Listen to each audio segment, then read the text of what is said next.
Episode for higher GC News. Bima Uya Kwaba Hadia latest and hot news and Aramede Bremo.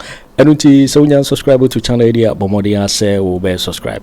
They'll be on say be click a subscribe button na wabele notification where is a new video be upload when the first person I want sa ebeka a video afi uya na wa like video give us a thumbs up na afi share ma ofori so na wenye bi hwe na wo hu ensemo a ekoso ewo Ghana men mu haram afi ye hwe ye ensemo a abeto ye pono so yenti ye sankomo yenti sansemo ya ekoso yi mu yenti Lawyer Ralph Agyapong wo ye emranimu ni wo ye New Yorker na ye ne no entwetwe enkomo na ye hwe se de enkomo osese esitie matters arising efa NPP lose omu elusu ye lo me mochi kwa mejo so na mame mra nkomo osoko kwa manyuko a wo ka ho bie moko election anye yi na obi bisa o se edie be pa na ma ne ba ye because 138.2 pa incumbent there anu odin na wo hwe the way is sweeping across the northern, the upper west, upper east, northern region, Savannah, Greater Accra, 34 out of 34 no munya trepe eastern Ashanti region unprecedented me ade ade a di obekese de de na ma ebaye pa sade esi kwawe lilika na mentia otiefo na sam komo ode bay am say mekaya a month before election me call boiling point man FM and we raise issues say Ashanti region especially Greater Accra there science na no say na Greater Accra there for one conclusion na who say call in favor of the NBC and reports and nya correction say Mpemfo Jubilee Greater Accra put no ma concede so nkui but Ashanti region any other regions now Kwabena issue ni apathy. Kwabena Ashanti region, for instance, any panel be yeah na obia many reason yeah. Kwabena Ashanti region businessmen. Somebody kaya maybe omushia vice president. Any meeting video no go viral. Emo mu complaining say taxes cool.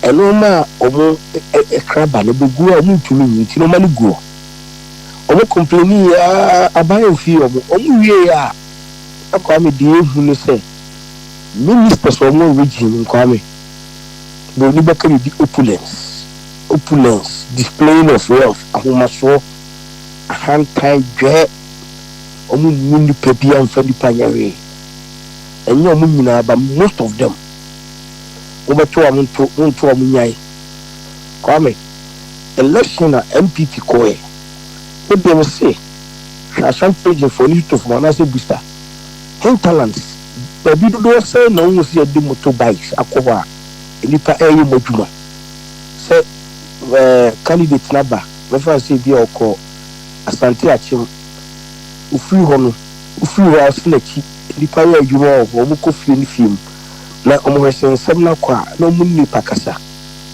candidate move free constituency or call different constituency na campaign na wo baby a free na so eka na identifiable groups ni adwuma no ehwa na awu obi amfa ho biem kwame munti asemu na munti ni nta bebre eblemu na nado barunim na nado de ebia na ne kasa bi eni no maba kumien wi ye kan no NPP no fie na ma na wo ka motorbike say motorbike bi eni wa kwakura bi ase na no motorbike kwakura ase impact ye den kwame impact na ni say ba bi ho a wo ye campaign a car intumi nko eno ma wa ye no obi wo ase bi otekura ase opeste otie se aban sama bi a ye ka fa mu sese sa ne te ana eti na NPP ye form identifiable groups Ashanti region do Saida Kwaku Annan.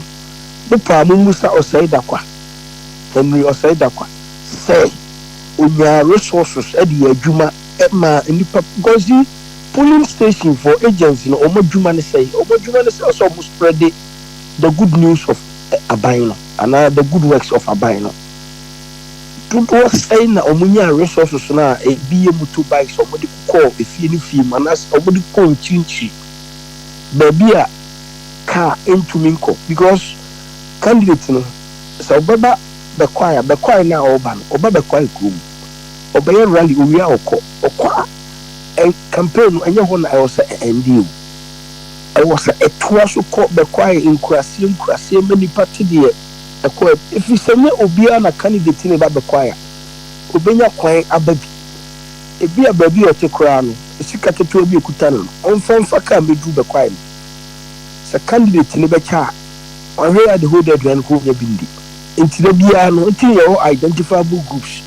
almost nante nkura efie na me ba so me ba o metere ye se party ni tamusika ema nipa mienu bi se wo mu na enkoye identifiable groups nipa mi ti wo mu di wo mu kura anya identifiable groups na ho anada no Asante region there kwa me nim se na Henry Osaida kwa ye ma misisi ada pa ni apanyi ona na da no ba me nim resources so nya me nim so nya resources I can state it wa nya bibia odi adwuma de osime bo ano pa challenge me ubetumi afre no metumi ama ne number ya available amount isi every point I also be paka no kre enti sandi pana kwa me omonya identifiable mpo a omoji edi adwuma no mo koya de ni so omoya omabetina ho awufu se MDC aba na se oyi bibi na enya ho beto ana wonto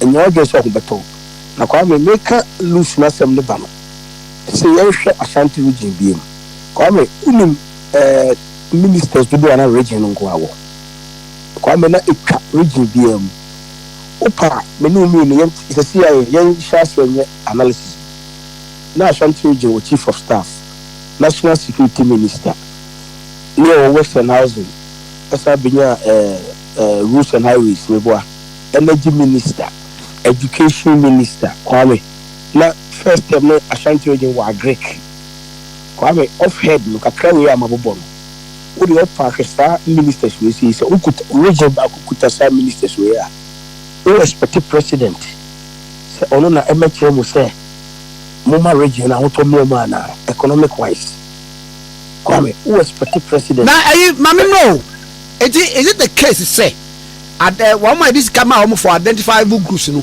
sika no one man fa anko kwame anabo mo say ombe lusu nti omboto no mo die no mo mi either say ya mo musika ana say second one na wo kan sika coin o man fa amafom it is all information is sika coin na amafom there and na kwame just say dey obi adi but ni nyina no all blame no it should be pushed squarely on the presidential candidate president of Tróuble be a campaign the campaign president was not that involved na as otchere the be a odwen because o friend people be yakwa information here intel actually gb say na yampa Boakye Agyarko campaign 2 or 3 times adentia and I wear campaign now senior people be said Boakye our campaign from the big politicians ono rolling time 82 and we have a good time at democracy ban 92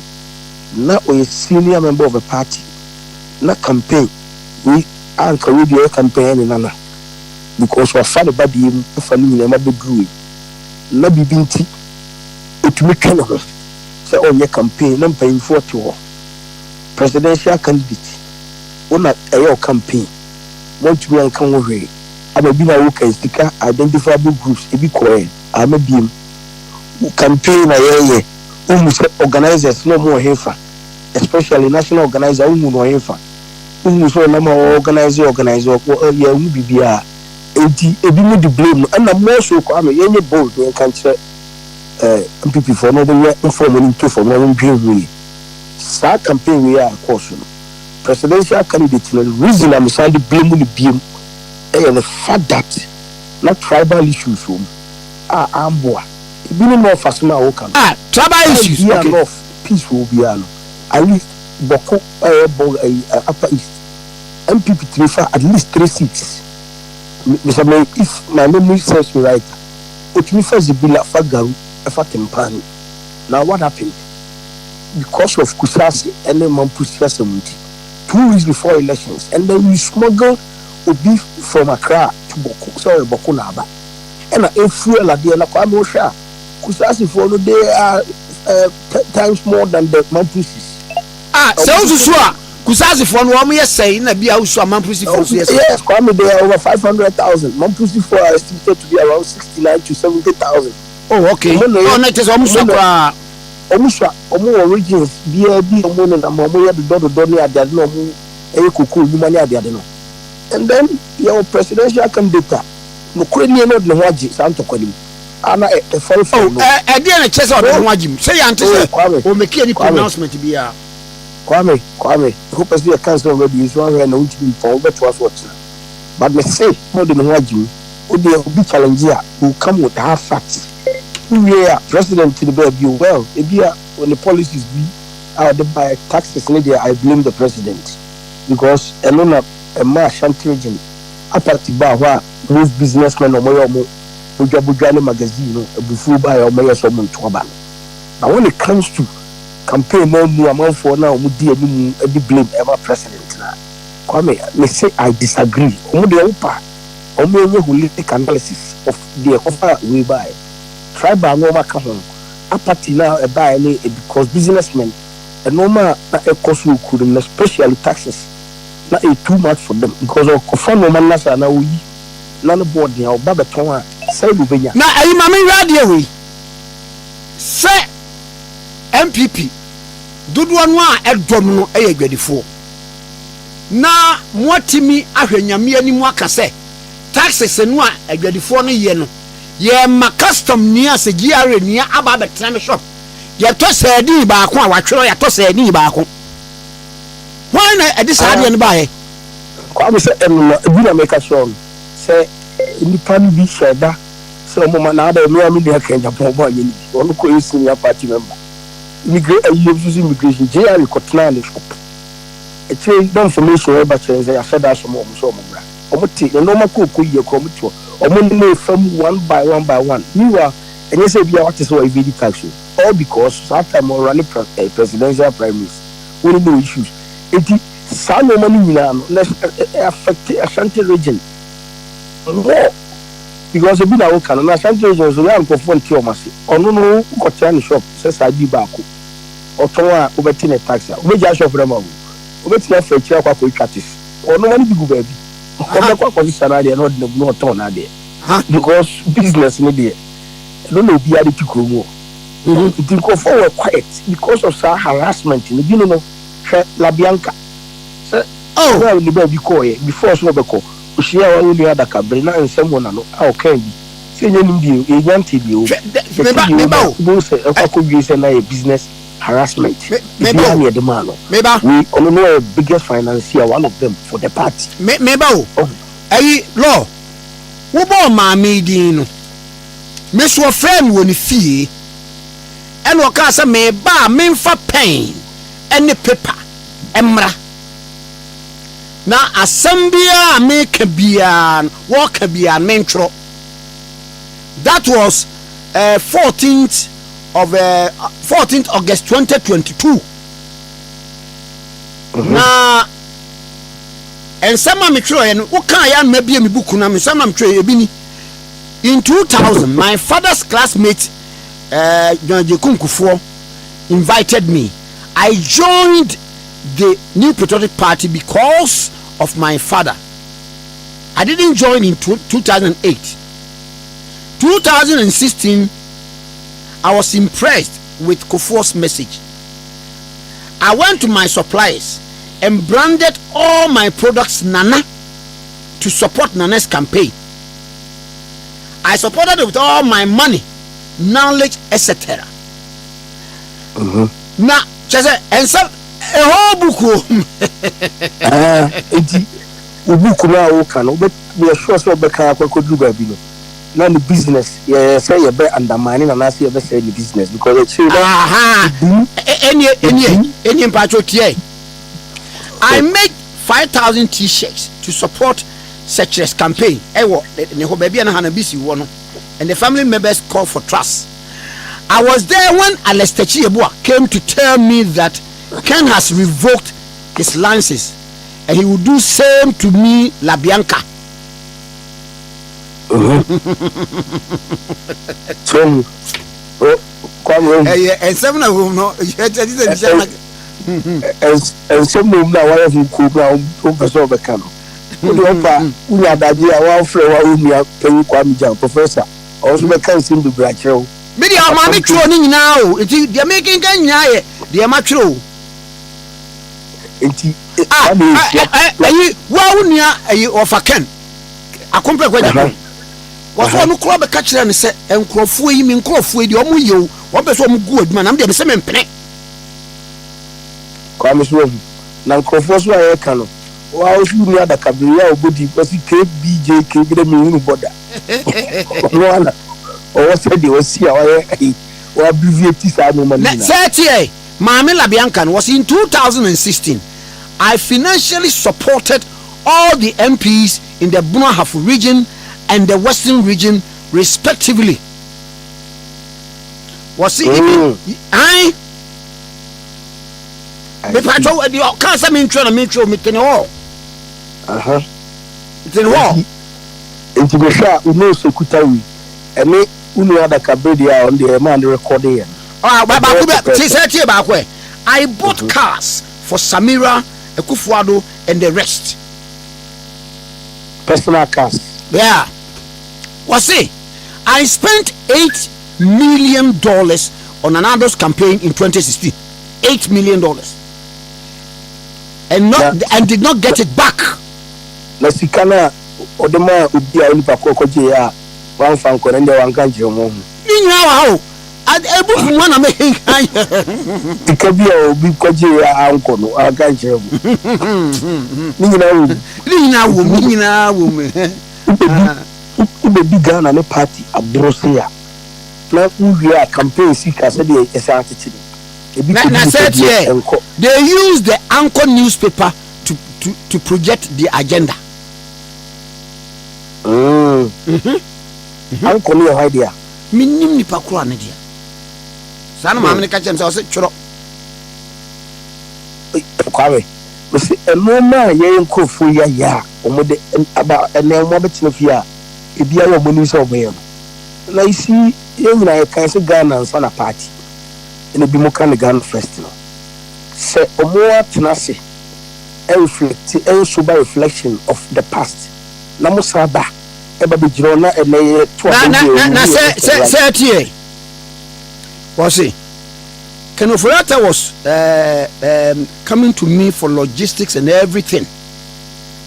And I was Bakukra was it Omuba power and was it Omuntia $300,000 and famano.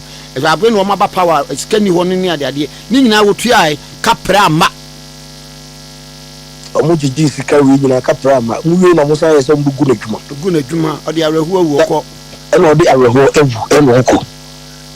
Na wabetina edi blame my wife who blame wine say na omo fi say apathy e ka apathy omo ti ase la Bianca o hwe nipa kwa me na bi obetwa hwe nipa 100 o da bi ba ni workers kotu no ha so more than 500 workers the 500 workers no so o ka say e trickle down wa uni how many nipa o home that means on no income no dey ko 500 ni sem ne dey so ni from sem kwase Kwame 500 no so a move back averagely already for 2 you can say you 1,000 plus na we any say ya we say ono nipa na ohwe no so hwe obi o de be chew ana o fan chew da the government policies ni bi they so bad and no bet me the blame na mananado but the back campaign na you running ya nanado no unhu na ni mo ma only involved ko jira ba bi am say o sisi fia ni bi sisi fia no po de obi abedmanya bi ha adwen na Kwame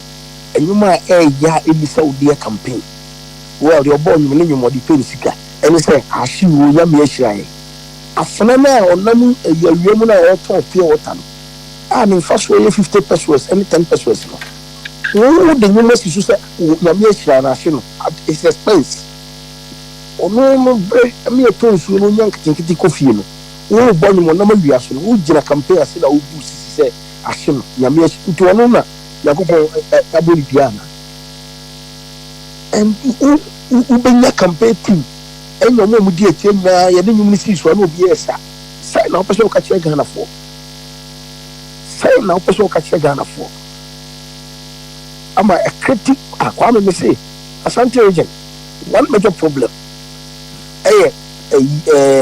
we businesses ni free wa opulence ni arrogance na American ministers MPs omu do for the ma example na Dubai no wo yi sa ge ya no nam Kumasi Sisa Adorye Teresa said director of culture at the presidency meni na bi gina ho na ge na ba no otino no so wani no ho fi no nase enye na ado adawro ma wo oba tise wo ko me hu no we mu Teresa mu nyina na ebi director na omufuti ya na o pejade atu obi so ama ne title na we de boafo kana no a ahwe obafi moja we Teresa we nu nyina by na me ka to be power bonidi kwa me na bi power bonidi bi ara na japade o wo djuma wa in your life for years one fa bi ara wo ahwe enya we eno bi na me sure no enti me tira o mebu manimtia me tira me ka ho na mo te radio no so mo captain no so me power ni so bi a enti o say no kwa me say no de ye ho no say wo do NPP a do na subati o because Teresa way unim baby a di pan free ba unim baby a di pan free ba e na di pan ba be o say enti e say wo do NPP a do na subati obi na ama na e powerful sa adan ya president ko baby a on ne bon sa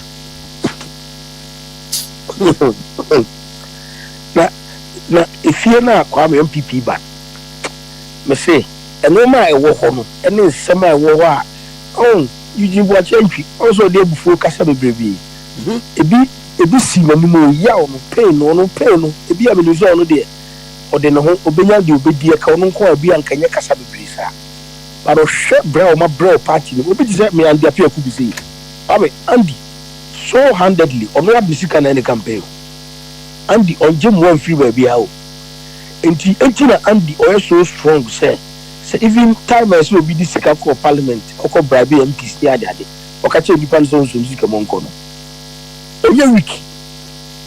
onye week ba kokra ba the party ba be group say at this point na bibia amu ye bia ay basa na say wo the blame name president in Kwa Square then you cannot be fair to the man na me can say no trances e bi ye ene ba ikwabe die o say wo beto am jai enye for the party and yet but a nipa na odi campaign anim na ye ka so do a bit on your driver no a man on his own watimi aba abeje party in power e dey about 38.2 no na no me Martin Tobu na friends ade o smoke akwa na me kwamera afi dey so omu ko BFM station it is possible radio you know 38.2 friends my no friends mumu de 101.7 and friends asa ahwana saba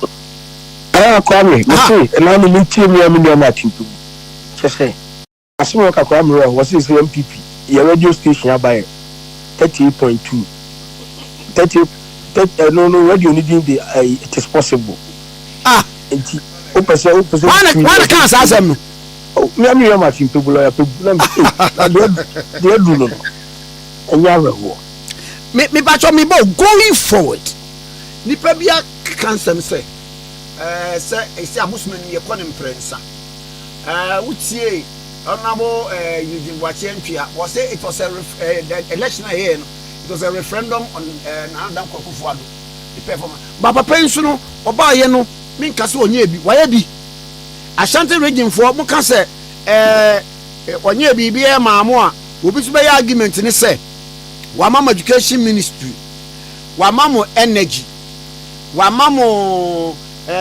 parliamentary affairs omamo sports pen wa mamo die baby national security chief of staff wa mamo chief of staff enti se mo no kwa mo Osama mo Greek first term Emma the industries first and second term Alanche Martin enti ni se mo antimi amwa mo ho a won de wonye den Alright. And only then in the question, you know. Only then until that tell you now I say some info I able with dia and our ministries I can say abubu dia. The dema Ashanti region, Lipano, and to me I still apati MP region, you know. That means no problem or problem no any say a BDA presidential parliamentary primaries. Yes. Parliamentary primaries Kwame Ekaho because na secretary sikaseye all unim mamencho something happened at Bantima constituency here to abeya anopa be 11 na ekobo 12 here who say apati e nipa nkonko 12 ban nti e try say be manko fako na ikodu ba bi na boys na kobobo o mabana ibusa wo school na monko 12 ban yenye unim aso ba ko ka che lawyer na some ko prime minister no as you to 5,000 also you to 4,000 9,000 by be share no pay them pay as well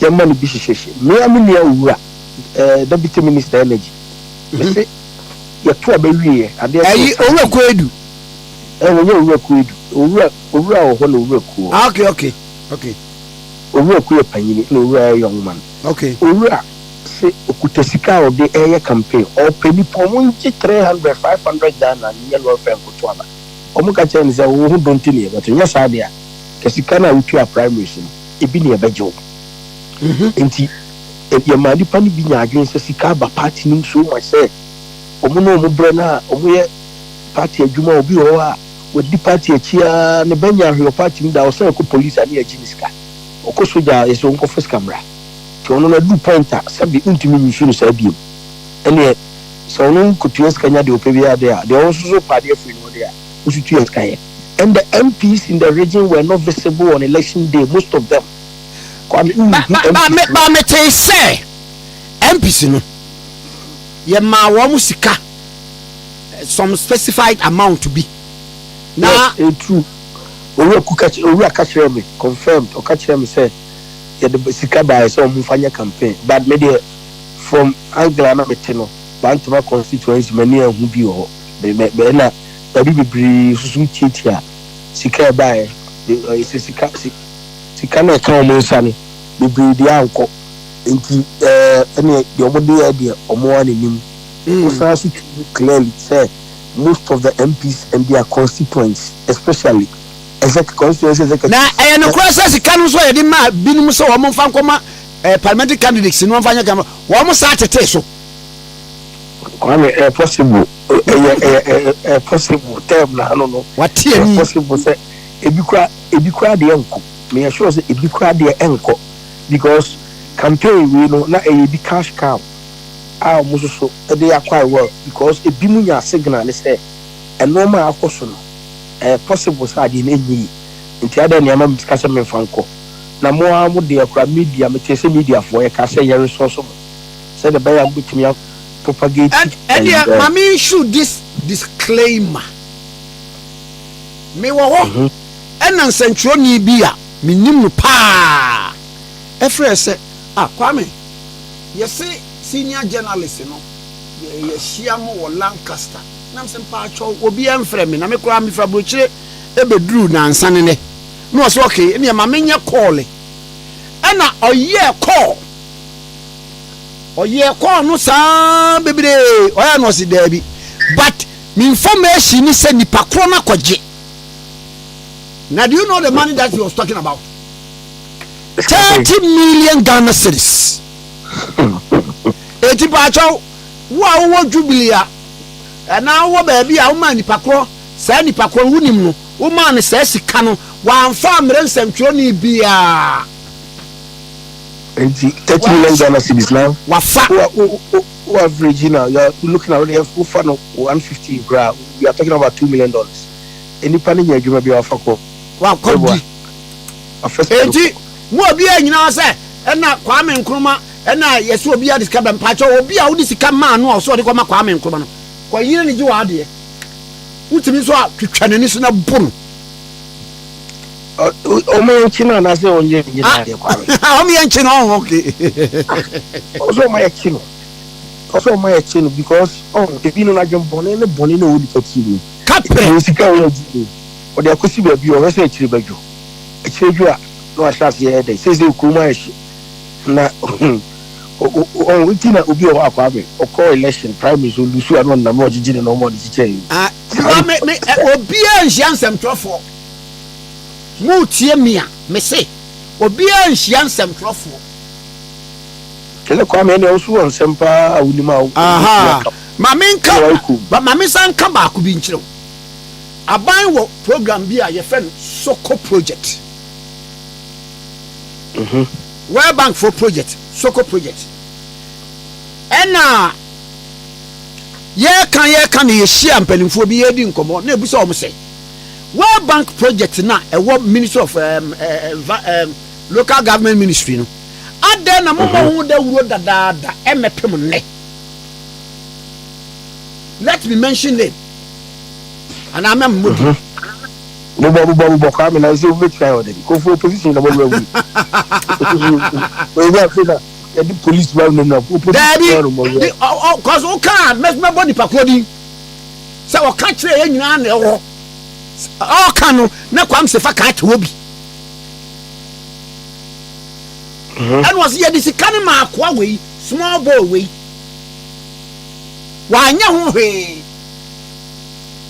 One publicity one year who was this kind of cheering in the man who could do it. I said, no canoe and moody out to me more Ghana food because a bina air canoe, and Nipana, or Cassette, as my interest, Juman Suno. Namufanye, young fam and cancer and pan as young fam finding no mabby. And Nipan de Lajum don't say cool. And he said, but the car, you know, would you a topic for another day? So when you a teaser, the bonny teaser. And then the teaser and one year you, because who's a be a book? Maybe the idea a book I can say right. Wow, the idea is something there. The year reflection, the sober reflection. Or more, my shall say, yes, oh, it is still possible. Or more careful with their words. They should be very careful because why? Because Omono as a Mumbu party in power. Obia important, but you don't rush to say so election about the other coin. Or common frequency at 38.2. And then it be no ready to say it is possible FM station. Now, but no catcher say it is so possible. No, can slogan can one. Martin Pebu maybe said because Yamete has a new frequency about Kumia. It is a new FM station. It is possible with a frequency of 38.2. No, be I just that dear baby. No program no more and I made it. And then we say, I made it. What do what is it? I figure fear. Now, me bow, Mammy no need two whom come. And your mammy, you know, items and come and come on, say, the better was a the candidature of the running mates added value and now my negative impact. At the minus nearby, I'm for value. Why? Do should be out to make a no corner make a joke. Yes, if vice presidential candidate, if Asante region. Said your Bayabama region, momentum of Bumna and the Panya and Kakadia in a boost number near the Akoto. Kwame Debeni here. First, a day I said I didn't know Kwame Nkrumah. Kwame Nkrumah, Emma, and Kofoye, a buffo bank of home. I feel a choir could point here. Yafi Jesus, Jesus Christ to Kwana or Chihuahua into also be a tinda. Now, will be a kind of 24-hour economy. Say viable, say viable. o person will come wasem now criticize here you should now order or ship money no say if I want because we are a Christopher be brought to you na so pa bro muku what they are not doing even on the campaign platform any party to me from but who vice presidential candidate to me say is it Alutana say is it Alutana Lomutini John Mahamani is it all chances now or the buy no na emboa and he appears not to be a campaign person well it be now effective backdoor to me adwuma am a resource bani adade but the regional platforms were kasa say onfa energy mra no onfa nipa mra de kwame epamu nipa especially send senti and no man be na make a kwame the comment no na nya commenter even a unified party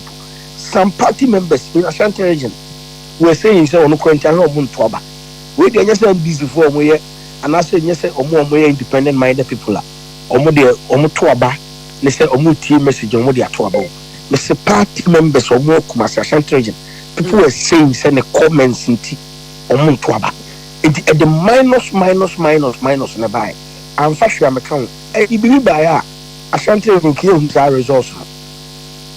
Oh, but he worked tirelessly behind the scene and only majuma there. That is his plus. But the end who here there na minus. Kwame the many here any the nipa bebre am no modin koma wo hio mo ambeka. The ode beka ho na e minus one for plus biam. Say opa onama bontin tete the nipa ka. Enti no kro na e wo mu ni nyina ne say one for bibia ma meka ho de ni no.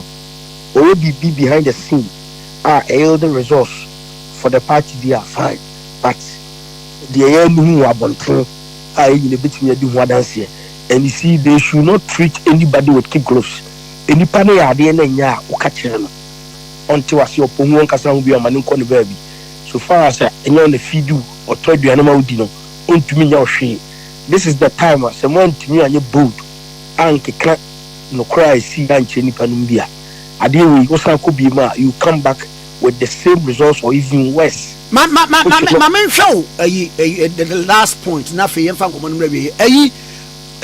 candidature of Bawumia, you be Bia campaign wana Kobe Bia all the constituencies in Ghana. One chrome for said the work certain factors beyond to me. I'm a woman to aba no. The northeast, the northern region, the upper west, upper east, whatever. Eba savannah, no me ade ni na anko yi. It's still possible because bia Yera Mahama ebe niema wa promise no entimi nya dwuma saa. Amanfo will come to the realization say and etienti saa na tie dia saa kwonu abe yemfa no mra 2028 said in another buy the press so timidi nkunim no wonu so yemfa Yera Bawumia emfa nko ni ton dada depending no ni yehwe say the city ogine say Kwame the vice president no a presidential candidate of the NPP now a man on his own. He was never a man on his own during the campaign. Kwame say no a man on his own o de hanoma oye otumi e ko shrine ofiru anu aba asori dem ofiru asori we ya o ti say joma ma akwa asori we ya no akobura mu Kwame after your control we are saying Kwebi it is all because the man has not been a career politician or a technocrat in the Bank of Ghana when the Jumani Kofar by Senka or a politician who knew the intricacies of politics. Kwame never be under computer control zone because for man was Ghana for whom claims say I didn't know we in the Ufik. Where man boss you who clearly say I didn't know we in Ufiki. Before the campaign now your nominee and I say you elect a vice president so the a presidential candidate how many times and I know we are sorry them Kwame how many times and I know I saw for every baby basso program being a vice president how many times but you can count the number of times But within this short time, the man was being controlled as if remote kutobina or diet in Safa. Now the first said now as a form friend to a program no means what? And yeah, so for them friendly program. Maybe or no one at this time not in a hunko. And I mean, I say before see a nominating as presidential candidate. How many times I know who's on one hunko as well there? No one time could or empty normally be or why say I'm control na or ye to say we can vote into na fina baby into a fake. Okay.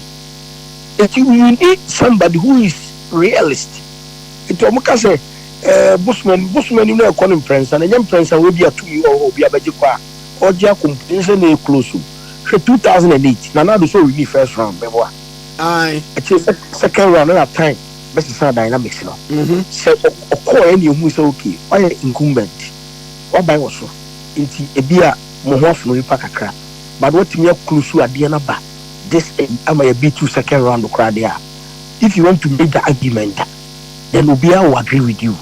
But Kwame, to me, and your second vice president, and your presidential candidate, and for party in election, and for 38.2 Emma.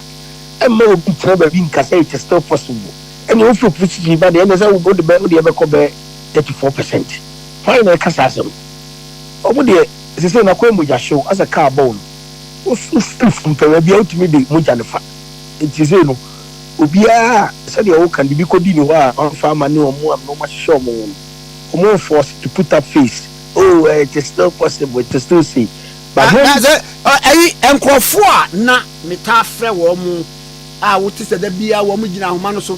Just a woman himself, I'm in Kuma Befre Wunti, yet the mammy I found comedy.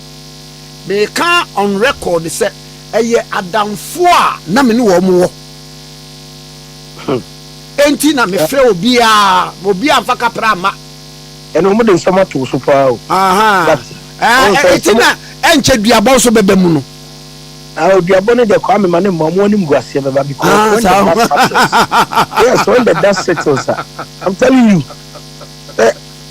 otchere inauguration of the new president yeah inaugurating we kwa me ma ho bosome behu omo a saa no makodi di omo a omo anfa behu omo a dey be exposed omo wi a na ni partner se reflect yesuba reflection the course no the asini the area na asa ba betena ba ka kire se NPP sabe ye de ohu ye dim course unti no abufo na won kofo mu no omo san se san ko 38.2 frequency emra na programming ha na ka kire kwami ana obi asani se musa se ayi no obi asani se musa se wonu apani se Kennedy Agyapong enso ne nsem bi a okeka esa abra na moko primary sinum ni ade no enso contributory factor kwa na musu asem Kennedy Agyapong se won titobo not Ghana $50 ni $4 4 cedis eko 15 cedis no Kennedy Agyapong manen kana ana wanka Ghana fun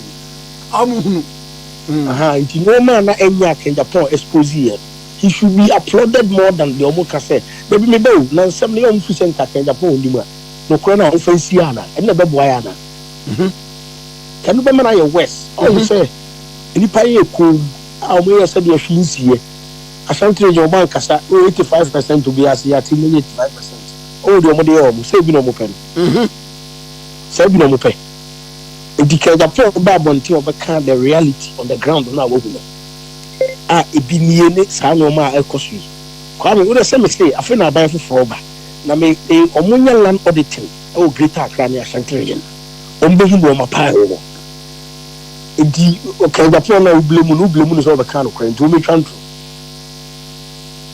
o kwa me o kwa me problem ni ai Matias I see agraf maminya wona wo ba ye enkomo no ye beto so a dissect. Let me borrow this biological word. Ya dissect ya bisect na ye tumi di enkomo pa what ya na hunu na akwaka ampiasem wonka bi ma una adem bank na hu oda ukabi ma no ko jisika gu ne ka chi na o de na mo kwa mo ko obvious for frel Asante nia ma ko school amani ati sem sa per life When you crank, I will come and say, we are could do for. We could do for Papa. Let me make it. Also, would you any asala and you know, my coming corner? I never, hey, Brother, I'm saying, I'm we say. Wo nipa wo kura wo scan fata wo wo discan na wo discan me mentra hanka bi ma ho so wa dwene crazy ne wo ya wo obi mo we bi pa wa no de yesi